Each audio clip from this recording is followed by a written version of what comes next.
That's a dandy. Welcome back to Peek's Peak. Today, we want to talk to you about the things that we might do differently if we were digging our pond today. We had our pond dug 2 years ago in August, and I can tell you, this video is not going to be a video about regrets because we love our pond and we get a lot of good out of it. It's one of the best investments I have made. But there are definitely some things that I wish I had known at the time that we were building this pond that I could have done to prepare and possibly make the end result come out better. We had certain limitations just coming out of the gate with the amount of money that we had to spend on the pond. And so that dictated a lot of the decisions that we made.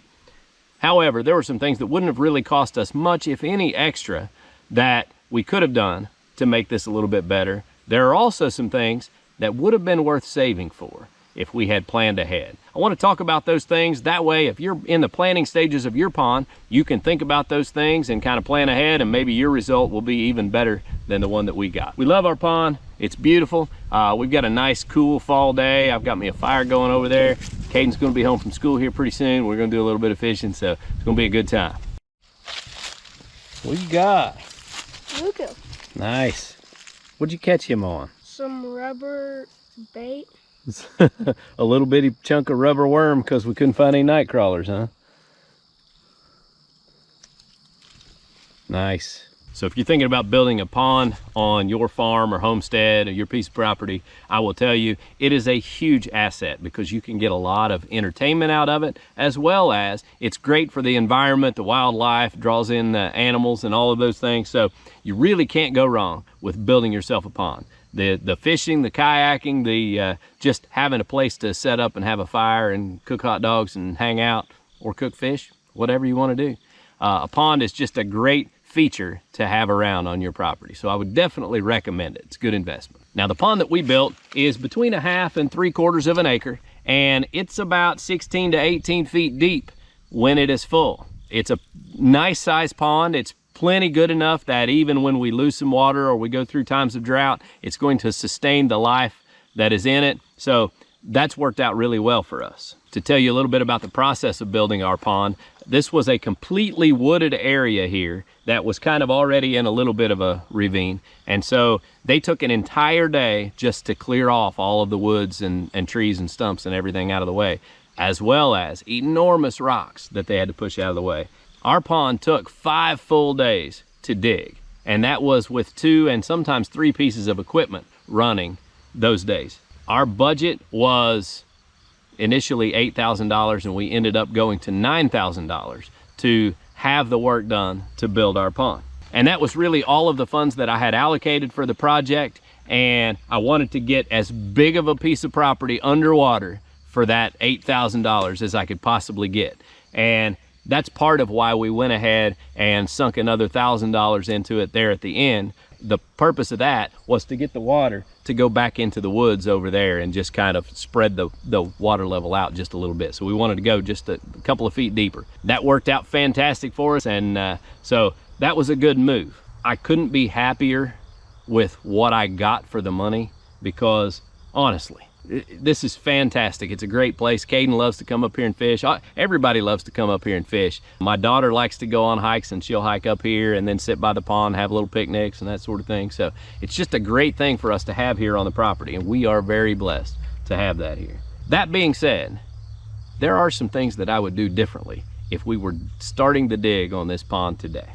And I'll just go ahead and start with the biggest thing right up front. The number one thing that I would do is I would locate a source of good solid clay that will seal the bottom of a pond and make sure that I had some of that on site for finalizing the dig. I can tell you that one of the biggest stresses of having this pond has been the leakage that has come with it. It has leaked from the very beginning, not to a point to where we've had to worry about our fish or anything like that, but it's a little bit unsightly when it's 3 feet low at the end of summer.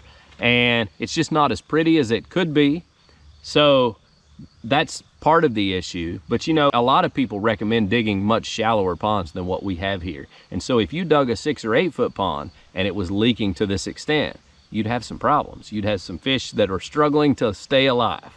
So you need to plan ahead, because if you don't have the kind of money to sink into this project where you're going to have soil samples and do all of the prep work that is recommended for a big pond build, you're likely going to run into some issues with leaking.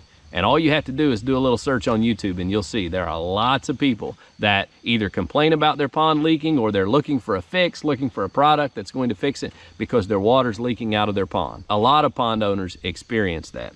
But one of the main things that you can do is line that pond with a couple of feet of clay to make sure that you seal up the bottom, because even if your soils are pretty good clay, you may have a little bit of sand mixed in there that causes some seepage, or in our case, I think that we have some rock crevices that were basically exposed or nearly exposed to the point that with the 18 foot of depth and the pressure of water that's on that, it's pushing the water down through those rock crevices and the water's getting out.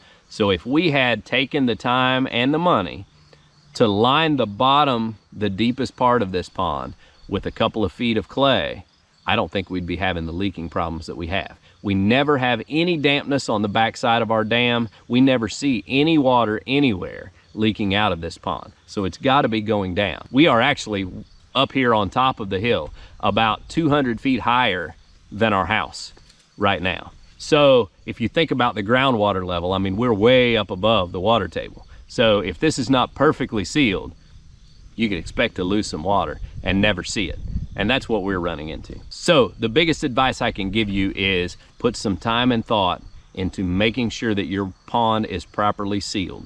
That may be ordering in some bentonite that can be mixed in with the soil you have on site in order to seal that up. It may be locating a good source of clay to seal it up. Whatever the case may be, have a plan for making sure that you've got a good solid seal on your pond, because my builders dug a keyway and did all the things with the dam right. The dam is not leaking.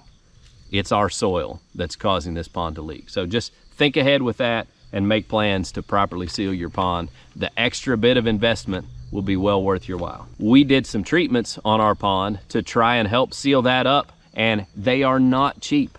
We spent as much as we could afford to spend to try a product, and that $700 basically just went to waste because it didn't help our problem any. And it was $700. That's a lot of money. And to really properly treat a pond with some of these products that are out there, you're talking 2, 3, 4, 5 grand to treat a pond the size of ours. So trying to fix a leak after the fact is almost not an option because it's just not affordable. So it's much better to take a little time, save the extra money, and bring in the clay, seal that pond up right from the beginning.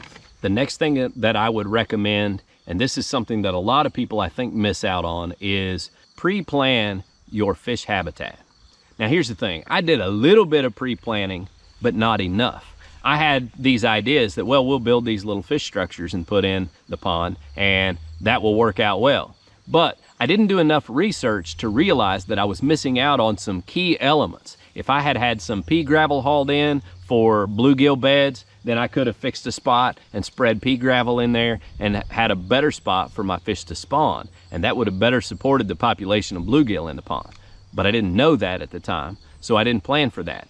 I put in some fake trees, I put in some Christmas trees, I put in some rocks here and there, I stacked some cinder blocks. I did what I knew to do at the time, but I didn't have a complete plan for my fish habitat. And that's an important part of a pond if you want to sustain life and have a good, healthy fish, and your minnows have a place to hide so they don't get eaten right away. The whole cycle is helped by pre-planning your habitat and giving your fish a good fighting chance to live. In our situation, our pond started filling like 2 weeks after the guys left. We had 4, 5, 6 feet of water in the pond. It started filling up quickly, and by then we were scrambling to get everything built and put in the pond where we wanted it so that we could have some fish habitat in here. So by the time your pond's built, it may be too late. So plan ahead for your fish habitat. Now the next thing that I would recommend planning for is your final landscaping or grade around your pond. Now this may be something that seems like it should go without saying, but honestly, when I brought my builders on site, I just told them, listen, I've got $8,000. I want as big a hole as I can get for $8,000. All I was thinking about is a big old hole to hold fish.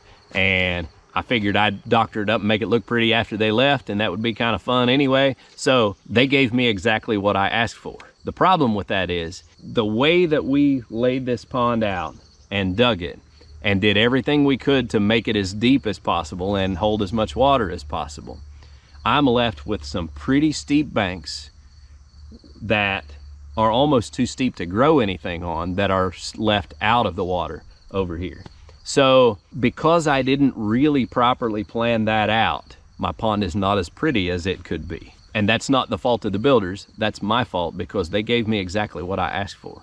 I didn't really have a plan or extra funds allocated for the grass seed and straw and all the things that I would need to properly landscape it when I was finished. So I got some hay from one of the neighbors, and I bought a couple of bags of grass seed here and there as I could afford them, and I started spreading it out and trying to make it look pretty.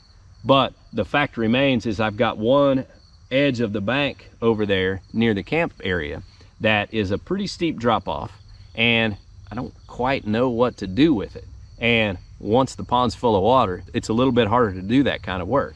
I will take your recommendations on what to do with that edge of the pond and how to go about making that look nice. But I will also advise, have a plan in place to make your final grade and your final landscaping around your pond look nice. Now guys, I'll tell you, I'm talking numbers of $8,000 or $9,000 to dig a 1/2 to 3/4 acre pond, but that was 2 years ago, and a lot of things have gotten a lot more expensive since then. So you probably can plan on spending quite a bit more than that. At the time, they were running their excavator and dozer for about $100 an hour, and I'm sure that's gone up because fuel prices have more than doubled at this point. So you can expect it to cost a little more than it cost me to dig this one. But that being said, the value that this has brought to my life and my family's life, I would easily invest twice as much in building the pond again. There are definitely some things that I would do differently to try to make it a little bit better, but you know, we do what we know to do, and we do the best we can with what we have to work with. And so at the time, I didn't know these things, but now I do. I'm sharing them with you in hopes that when you decide to dig your pond, it'll turn out just a little bit better than maybe it would have if you weren't aware of these things. So guys, I really appreciate you watching. I appreciate you following us here on Peek's Peak. If you're not a subscriber, be sure and hit that subscribe button for us. Like our videos, share them with your friends, and appreciate y'all watching. Y'all have a good day. Like when I was about to reel in, he just choked it. Choked it, huh?